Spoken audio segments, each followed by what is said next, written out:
صحیح بخاری حدیث نمبر 214۔ حضرت انس روایت کرتے ہیں کہ رسول کریم صلی اللہ علیہ وآلہ وسلم ہر نماز کے لیے نیا وضو فرمایا کرتے تھے۔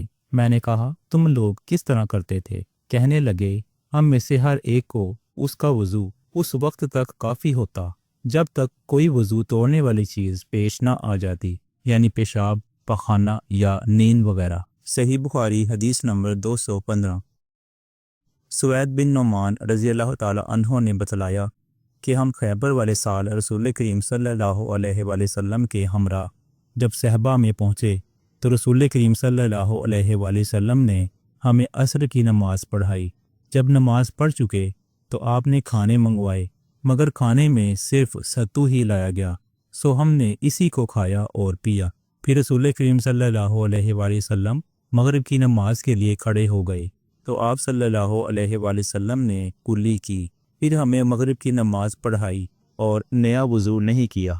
صحیح بخاری حدیث نمبر 216۔ رسول اللہ صلی اللہ علیہ وآلہ وسلم ایک دفعہ مدینہ یا مکہ کے ایک باغ میں تشریف لے گئے۔ وہاں آپ نے دو شخصوں کی آواز سنی جنہیں ان کی قبروں میں عذاب کیا جا رہا تھا۔ آپ صلی اللہ علیہ وآلہ وسلم نے فرمایا کہ ان پر عذاب ہو رہا ہے اور کسی بہت بڑے گناہ کی وجہ سے نہیں۔ پھر آپ صلی اللہ علیہ وآلہ وسلم نے فرمایا بات یہ ہے کہ ایک شخص ان میں سے پیشاب کے چھینٹوں سے بچنے کا اہتمام نہیں کرتا تھا اور دوسرا شخص چغل خوری کیا کرتا تھا۔ پھر آپ صلی اللہ علیہ وآلہ وسلم نے کھجور کی ایک ڈالی منگوائی اور اس کو توڑ کر دو ٹکڑے کیا اور ان میں سے ایک ایک ٹکڑا ہر ایک کی قبر پر رکھ دیا۔ لوگوں نے آپ صلی اللہ علیہ وآلہ وسلم سے پوچھا کہ یا رسول اللہ صلی اللہ علیہ وآلہ وسلم یہ آپ نے کیوں کیا؟ آپ صلی اللہ علیہ وآلہ وسلم نے فرمایا اس لیے کہ جب تک یہ ڈالیاں خشک ہوں شاید اس وقت تک ان پر عذاب کم ہو جائے۔ صحیح بخاری حدیث نمبر 217۔ انس بن مالک رضی اللہ تعالی عنہ روایت کرتے ہیں کہ رسول کریم صلی اللہ علیہ وآلہ وسلم جب رفع حاجت کے لیے باہر تشریف لے جاتے تو میں آپ کے پاس پانی لاتا، آپ اس سے استنجا فرماتے۔ صحیح بخاری حدیث نمبر 218۔ ایک مرتبہ رسول اللہ صلی اللہ علیہ وآلہ وسلم دو قبروں پر گزرے تو آپ صلی اللہ علیہ وآلہ وسلم نے فرمایا کہ ان دونوں قبر والوں کو عذاب دیا جا رہا ہے اور کسی بڑے گناہ پر نہیں۔ ایک تو ان میں سے پیشاب سے احتیاط نہیں کرتا تھا اور دوسرا چغل خوری کیا کرتا تھا۔ پھر آپ صلی اللہ علیہ وآلہ وسلم نے ایک ہری ٹہنی لے کر بیچ سے اس کے دو ٹکڑے کیے اور ہر ایک قبر پر ایک ٹکڑا گاڑ دیا۔ لوگوں نے پوچھا کہ یا رسول اللہ صلی اللہ علیہ وآلہ وسلم آپ نے ایسا کیوں کیا؟ آپ صلی اللہ علیہ وآلہ وسلم نے فرمایا شاید جب تک یہ ٹہنیاں خشک نہ ہوں ان پر عذاب میں کچھ تخفیف رہے۔ صحیح بخاری حدیث نمبر 219۔ رسول کریم صلی اللہ علیہ وآلہ وسلم نے ایک دیہاتی کو مسجد میں پیشاب کرتے ہوئے دیکھا تو لوگوں سے آپ صلی اللہ علیہ وآلہ وسلم نے فرمایا اسے چھوڑ دو۔ جب وہ فارغ ہو گیا تو پانی منگا کر آپ نے اس جگہ بہا دیا۔ صحیح بخاری حدیث نمبر 220۔ حضرت ابو ہریرہ رضی اللہ تعالی عنہ نے فرمایا کہ ایک اعرابی کھڑا ہو کر مسجد میں پیشاب کرنے لگا تو لوگ اس پر جھپٹنے لگے۔ یہ دیکھ کر رسول کریم صلی اللہ علیہ وآلہ وسلم نے لوگوں سے فرمایا کہ اسے چھوڑ دو اور اس کے پیشاب پر پانی کا بھرا ہوا ڈول یا کچھ کم بھرا ہوا ڈول بہا دو، کیونکہ تم نرمی کے لیے بیچے گئے ہو، سختی کے لیے نہیں۔ صحیح بخاری حدیث نمبر 221۔